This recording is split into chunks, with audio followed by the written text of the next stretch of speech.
Programa. Decíamos que teníamos el primer invitado de esta tarde para hablar de varios temas. Vamos a tocar varios puntos con el doctor Emilio Fauci, que ha tenido la gentileza de acercarse aquí a la radio para hablar con nosotros de dos casos que tienen suma trascendencia en la vida de la provincia de Entre Ríos, más allá de lo mediático. Doctor Fauci, gracias por venir. No, gracias a ustedes, buenas tardes para todos y especialmente para ustedes dos.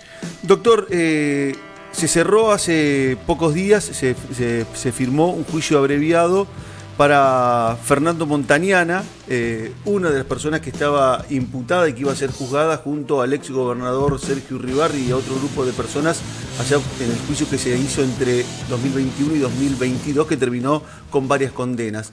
Terminó en un acuerdo de juicio abreviado.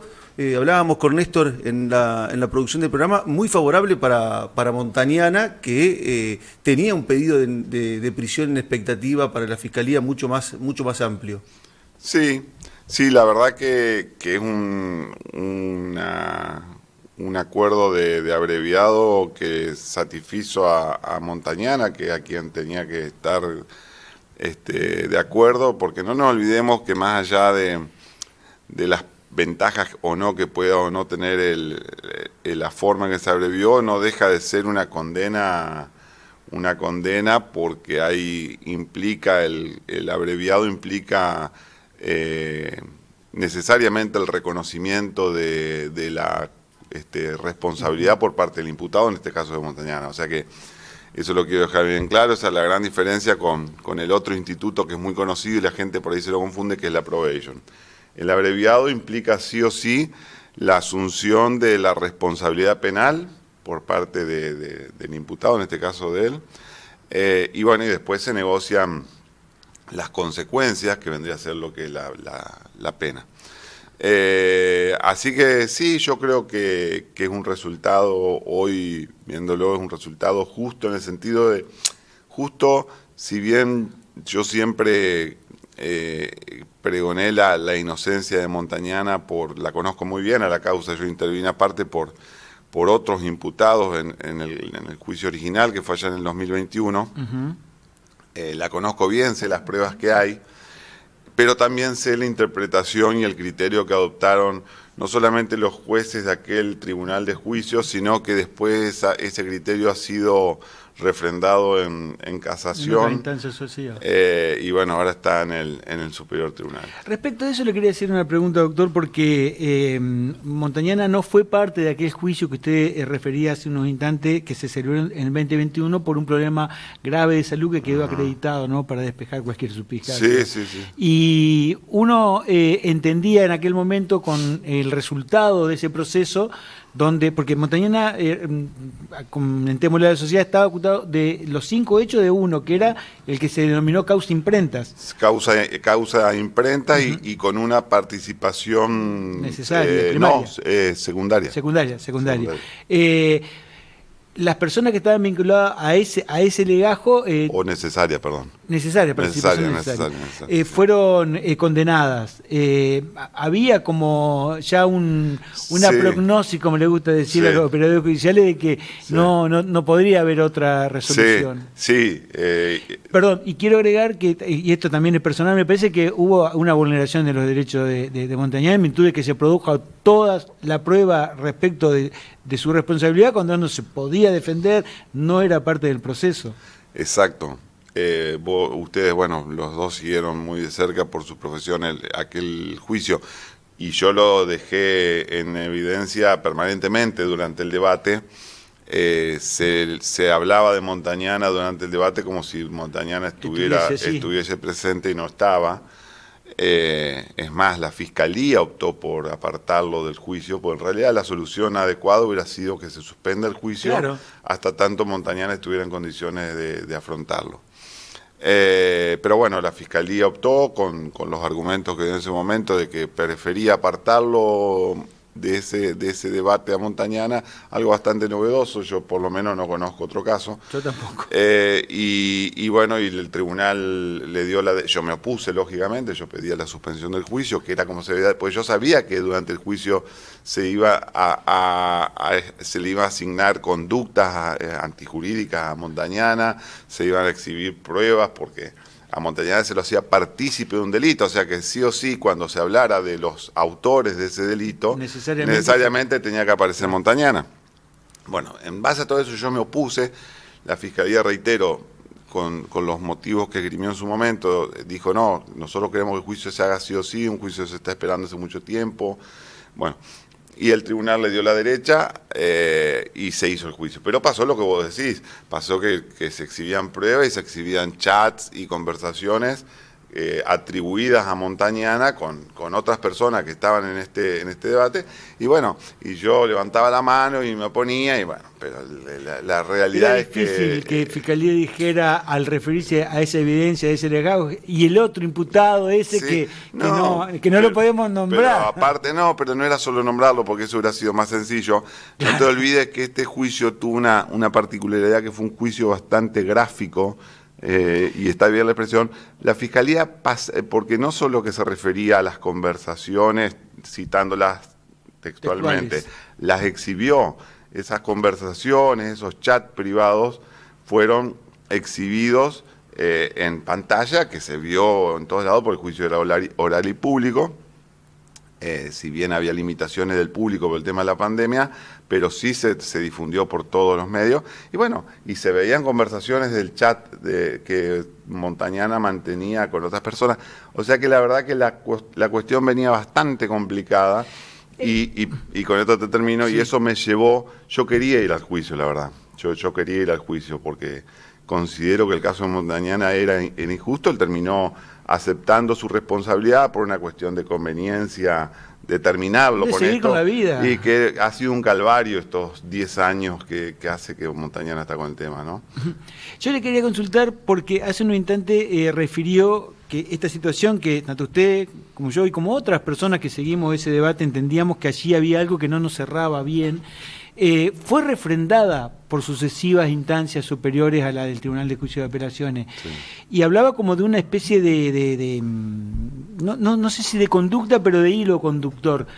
¿No es preocupante eso, que una situación que como que arranca medio agarrada de los pelos termine teniendo convalidaciones en instancias superiores? ¿Te referías a esta circunstancia? A esta situación específica de Montañana, que fue excluido, que después se produjo toda la evidencia en su contra, él no estaba, y sus consortes procesales fueron condenados con argumentos que se discutieron en su momento. Se están discutiendo en este momento. Están en la Corte, exactamente, y me parece que no haya habido por parte de alguna instancia superior como un llamado de atención mínimo, de decir, che, vos sabés que, bueno, le damos viabilidad, pero hay un punto que no nos cerró mucho. Ni siquiera eso hubo. No hubo ninguna mención. Y es cierto, reitero, no es lo que corresponde. Eso sencillamente es así. No corresponde. Vos no podés estar haciendo juicios de valor frente a un tribunal de la conducta de una persona, una conducta a la cual le atribuís un delito. En ausencia de esa persona. Pero aparte no era que no estaba Montañana, no tenía defensor Montañana, porque si bien yo estaba ahí, al no estar Montañana, yo estoy excluido como defensor. O sea, Montañana no estaba ni él ni su defensor. Yo estaba ahí defendiendo a otras personas, por eso estaba ahí, pero no controlando lo que se hacía respecto a Montañana. Es una situación muy particular. Inédita, rarísima, y la solución que se le dio, a mi modo de ver, a mí no me satisfizo. No sé si tengo autoridad para decirlo, pero me dejó muchísimas dudas. Sí. Pero bueno, en definitiva, Montañana terminó solucionando el tema, cerrando una etapa y cerrando algo pendiente con la justicia, y bueno, ahora sigue haciendo su vida, que era la misma que hacía antes de todo esto. Sí, trabajando lo mismo. Porque yo también quiero destacar eso. Montañana, toda su vida, la empresa de Montañana fue fundada hace 50 años por su por su padre. Es una empresa muy reconocida en la costa del Uruguay, una empresa local de la ciudad de Concepción de Uruguay, y bueno, y sigue haciendo exactamente lo mismo. Doctor, cambiando de causa, pero siguiendo con estas causas que tienen tanta trascendencia, hablando de la causa contratos, para aquellos que no saben de qué se trata, es una causa que investiga el supuesto desfalco al Estado, la sustracción de fondos públicos a través de contratos de obra que se otorgaban a través de las cámaras legislativas entrerrianas. El periodo investigado es 2008-2018. Hubo una apelación, la doctora Castaño dio hace pocos días la resolución. ¿Qué sabor le dejó la respuesta que dio Castaño? Si van a recurrir a otra instancia por lo que se dijo, si lo conformó alguna de las partes que resolvió. Sí, a mí me deja un saldo, si bien hay cosas que me fueron adversas en cuanto al resultado y que lógicamente van a seguir la vía recursiva que corresponde y que está prevista por la ley. Pero sí me dejó, yo veo el vaso medio lleno, me dejó un saldo positivo. Hubo 2 o 3 cosas que me dieron una satisfacción, que fue que es la segunda magistrada que vuelve a decir que la causa está incompleta, y la incompletud de la causa, o sea, el hecho de que las personas que eran las que celebraban esos contratos, las únicas que tenían facultades para celebrar esos contratos, ninguno está, no hay solo imputado, no fueron ni siquiera citados a dar explicaciones, y la jueza Castaño lo remarca, y bueno, nosotros entendemos que ese es un defecto muy, muy grave que tiene esto, y no es por el hecho de decir, bueno, que estén todos, no. Es el hecho de que esa situación de que no estén estas, que la propia jueza dice que sin lugar a dudas serían las personas que tendrían la máxima responsabilidad en el hecho, porque eran quienes, reitero, tenían la facultad para decidir si se contrataba o no se contrataba, por qué monto y a cuánto. Eso les agrava la situación a nuestros defendidos, porque nuestros defendidos, tomando como que fuera válida la hipótesis de la Fiscalía, la hipótesis de acusación, que habla de una asociación ilícita.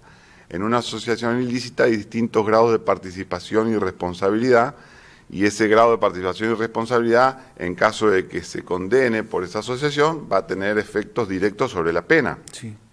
Se le aplica mayor pena a quien mayor responsabilidad tenía, bueno, claro. Es lógico, ¿no?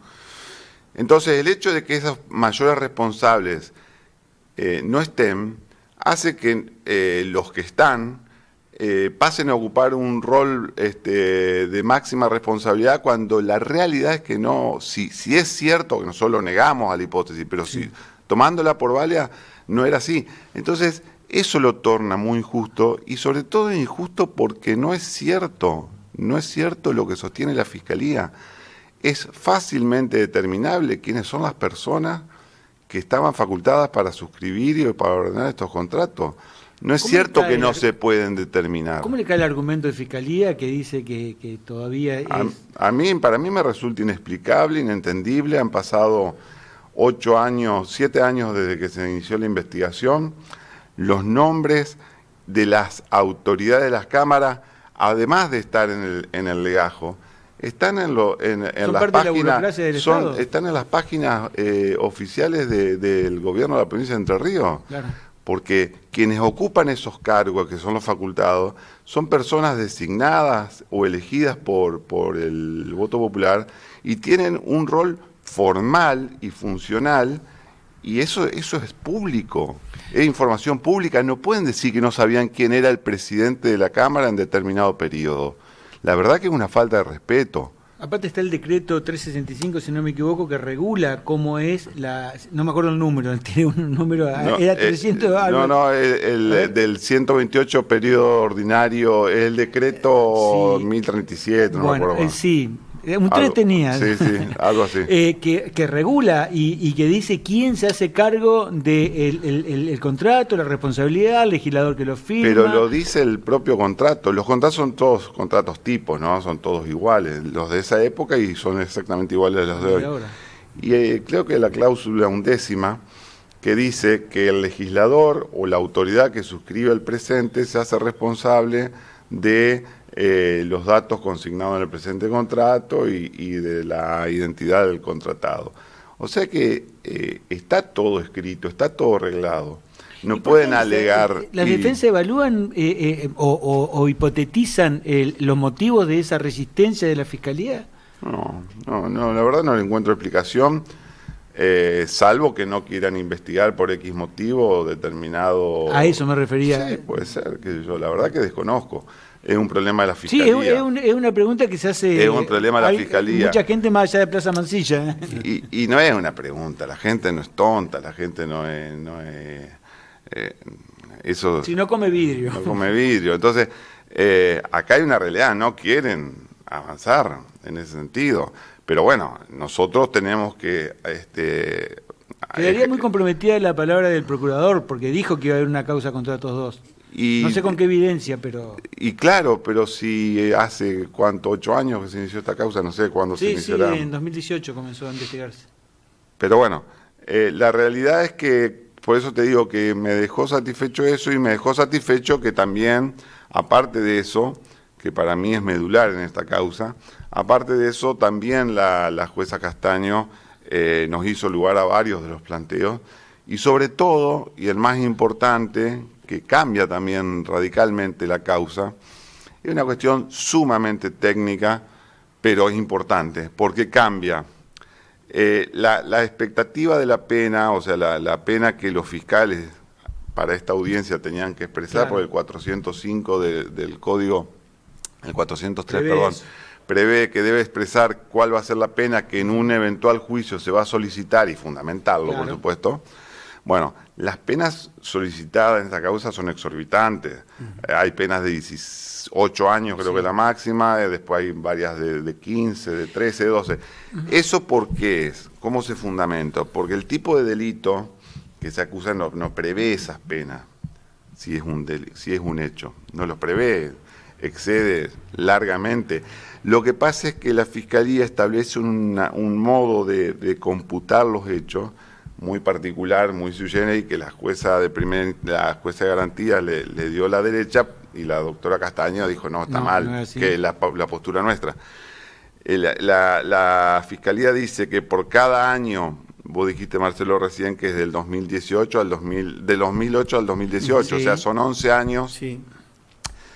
Ahí la Fiscalía lo contabiliza como 11 hechos. Sí. Contabiliza un hecho por año. Entonces, si vos es como que tenés 11 homicidios, 11 robos a distintos lugares. Bueno, acá son 10 hechos, entonces claro, suman penas en expectativa de los máximos de 40, 50 años, entonces haciendo buenamente les piden 18, pero es una barbaridad y bueno, eso es lo más importante que resolvió la doctora Castaño, si vos me preguntás, es eso. Es eso porque cambia totalmente, eso va a abrir la posibilidad de salidas alternativas, va a abrir posibilidades de que gente que pueda acceder a una probation, una suspensión de juicio de prueba, porque cambian radicalmente las penas en expectativa.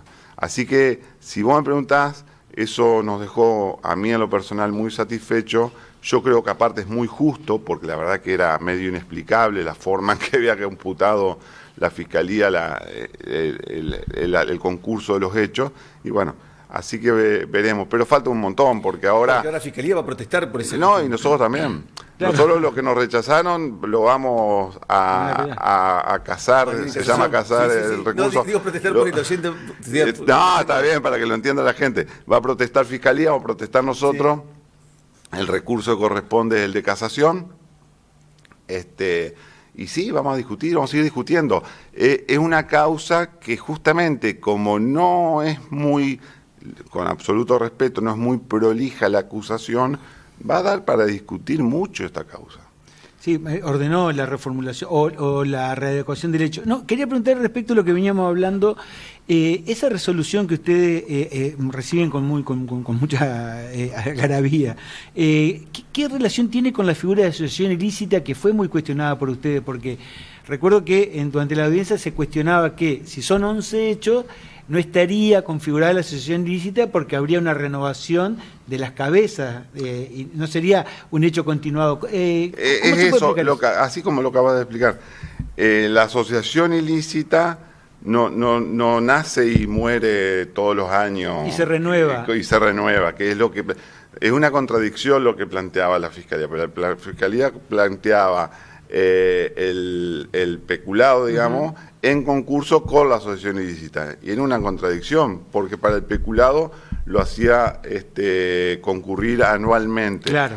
Y la asociación ilícita o es una o no es, digamos. Entonces, bueno, eso también ordena... O son 11 asociaciones ilícitas, que claro. Sí, sería difícil de determinar. No. Así que bueno, yo creo que el fallo en gran parte ordena eso, pero bueno, igual va a dar motivo de recursos de ambas partes, o de la acción civil también. Esa es otra parte importante de lo que se resolvió. La acción civil que la lleva adelante la Fiscalía de Estado también, a mi criterio, tiene muchos defectos y ahí ya es mucho más formal la cuestión, porque pero estamos dentro de eso. No rechazó las excepciones por defecto legal. No, rechazó la de defecto legal, pero hizo lugar a que nosotros planteamos que hay dos excepciones, que son la de falta de acción y la de prescripción, que la jueza Orvalletata las difirió para la sentencia de juicio, cosa que también es medio inexplicable. Y bueno, la doctora Gastaño nos hizo lugar y nos dijo, no, tienen razón las defensas, eso hay que definir si corresponde o no, porque si no, no puede ir al juicio, digamos. Así que bueno. Bueno, nos está corriendo el tiempo. La última, aprovechando, doctor, su experiencia, ¿se viene una reforma o se empezó a hablar de una reforma del Código Procesal Penal aquí en la provincia de Entre Ríos? ¿Qué le parece este llamado para empezar a hablar? Si cree que hay que reformar algunas cuestiones. Sí, el código, como cualquier código, no nos olvidemos que tuvo una reforma muy importante. El código hará unos 12, 14 años. Y bueno, como toda reforma importante y de fondo, porque se cambió nada más y nada menos que el sistema que veníamos trayendo, el paradigma que el sistema que veníamos trayendo hacía 100 años, bueno, se cambió a otro sistema que es absolutamente distinto, que es el que estamos transitando hoy. Y bueno, como cualquier reforma tan profunda, hubo cosas que hoy uno lo ve en la práctica, de cosas que estamos hablando, que se hablan todos los días, de grises o cuestiones que no se tuvieron en cuenta, incluso algunas ciertas contradicciones, que hay que ir... yo creo que la reforma es... justamente tiende a eso, no tiende a hacer cambios de fondo de la cuestión, tiende a hacer a mejorar cuestiones prácticas que en el ejercicio tribunalicio se nota que deben ser mejoradas, mejor coordinadas. Así que yo celebro, aparte las leyes se deben ir adaptando también a los tiempos que van corriendo, ¿no? ¿Queda lugar por una más? Sí, una más. Su opinión respecto de, creo que la frutilla en la crema de este proyecto de reforma que está empezando a discutirse nuevamente, la cuestión de los plazos procesales. Porque pareciera que ahí está la traba. Bueno, vos te estás refiriendo básicamente a lo que dice el fallo Cosi. Claro, porque bueno, el fallo Cosi fue anulado por la Corte. Por eso. Y se abre una nueva instancia de discusión dentro de este proyecto de reforma. Exactamente, bueno, sí, yo creo que está bien que se establezcan plazos procesales. Las personas tienen que tener estar sometidas a plazos razonables de no puede estar años, no puede estar sometida a un proceso in eternum. También hay las voces que están en contra de eso, tienen sus argumentos. Yo creo que hay que buscar una salida razonable, atendiendo a lo que es la realidad también. Y yo creo que toda esta experiencia de todos estos años va a servir mucho, por ejemplo, para ese tema. La última, ¿la política no enturbió un poco la discusión sobre ese punto? Siempre la política enturbia, enturbia las cosas. No. Quiere aclarar, pero oscurece. Pero no. La política, sí, lamentablemente por ahí la política tiene un montón de cosas positivas y por ahí se mete en lugares donde por ahí deberían mantenerse un poco más. Sí, un poco más al margen. Yo creo que esto es una cuestión claramente científica, digamos, técnica, y la política tendría que mantenerse al margen. Yo creo que hay que buscar, teniendo en cuenta lo que es nuestro medio, nuestra realidad, nuestros tribunales, nuestros abogados, hay que buscar el sistema que funcione acá. No sirve copiar, no sirve traer experiencias de afuera. Aparte hay una rica tradición jurídica en Entre Ríos. Nuestra provincia tiene una historia... y sobre todo hay chapa para trabajar y sobre todo en el fuero penal. Sí, sin duda. Así que yo creo que está buena la discusión, yo creo que es necesaria y es oportuna aparte. Doctor Fauces, muchísimas gracias por haber venido. No, gracias a ustedes como siempre. Era el doctor Emilio Fauces hablando de 3 temas, hablando primero sobre el denominado megajuicio y el cierre de un abreviado para Fernando Montañana, hablando luego acerca de estos cambios importantes que dispuso la jueza Carolina Castaño en el marco de la causa contrato y por último refiriéndose a la reforma del Código Procesal Penal. Todo esto obviamente va a estar luego en la página www.vorterixlitoral.com para poder volver a ver la entrevista o leerla. Ahora hacemos una pausa.